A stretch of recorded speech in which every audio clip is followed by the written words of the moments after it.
Hello everyone, you are welcome to my YouTube channel wills path English.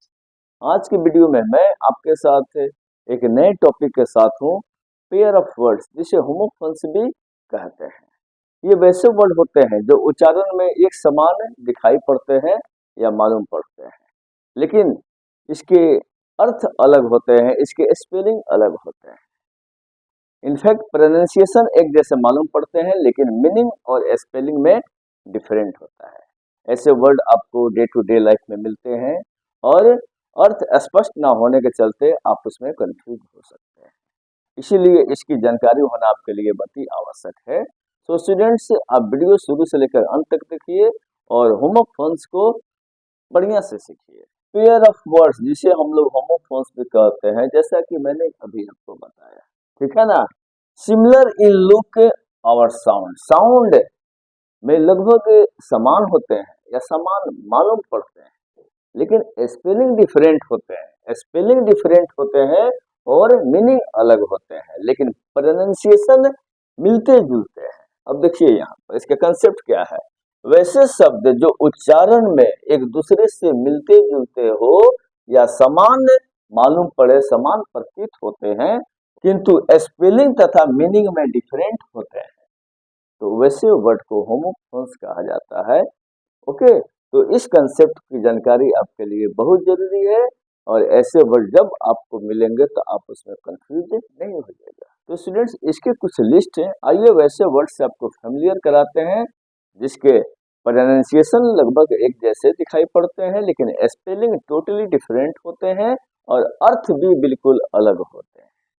देखिए यहाँ पर right, RIGST, इसको आप बार बार देखते होंगे और इसके अर्थ भी आपको अलग अलग प्रतीत होते होंगे। आप इसका प्रयोग सेंटेंस में उसके अर्थ के हिसाब से करते होंगे। जैसे राइट के लिए यहाँ दाया का प्रयोग किया जाता है, या राइट के लिए अधिकार की भी बात की जाती है, और राइट का मतलब सही या ठीक भी होता है। ये डिपेंड करता है राइट को आप कहाँ पर किस रूप में प्रयोग करना चाहते हैं। तो यहाँ पर राइट के तीन मीनिंग होते हैं, दाया भी होता है, अधिकार भी होता है, सही भी। आपने देखा ना, इस राइट के यहाँ पर तीन मीनिंग होते हैं। अब देखिए इसी से मिलता जुलता दूसरा वर्ड जिसका साउंड लगभग एक जैसा ही होता है, स्पेलिंग अलग होता है और अर्थ भी अलग हो जाते हैं। अब यहाँ देखिए RIOT, अब इसको भी राइट ही पढ़ते हैं। इस राइट का मतलब में क्या होता है, दंगा होता है। यहाँ इसको भी हम राइट ही पढ़ते हैं, ऊपर वाले को मैंने राइट ही पढ़ा, RIGST, इसको भी हम राइट ही पढ़े, और यहाँ पर भी RIOT, इसको भी राइट ही पढ़ा जाएगा। लेकिन यहाँ पर इसका मीनिंग क्या हो जाएगा, दंगा हो जाएगा। दंगा फसाद जो होते हैं उसको, उसके लिए सेंटेंस में अगर प्रयोग करना हो तो RIOT ही लिखेंगे। अब देखिए यहाँ पर RYOT, इसको भी राइट ही पढ़ेंगे, जिसका मतलब प्रेजेंट होता है, टीजेंट फार्मर होता है।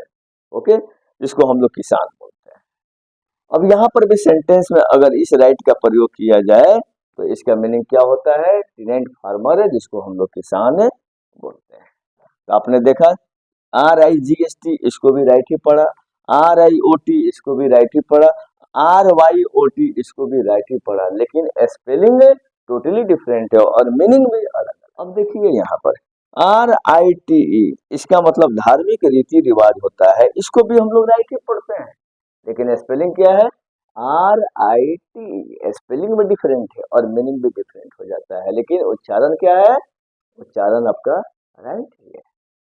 ओके, तो ये सेंटेंस में अगर इस राइट का प्रयोग किया जाता है RIT, तो इसका मीनिंग क्या हो जाता है, धार्मिक रीति रिवाज। तो स्टूडेंट्स यहाँ देखिए WRITE, राइट, इस राइट का मतलब होता है लिखना, इसको तो आप जानते ही हैं, राइट, इस राइट का मतलब होता है लिखना। लेकिन देखिए इसको भी राइट ही पढ़ा जाता है, लेकिन इसका स्पेलिंग W से शुरू होता है, उसके बाद RITE, और इसका मीनिंग टोटली बदल जाता है।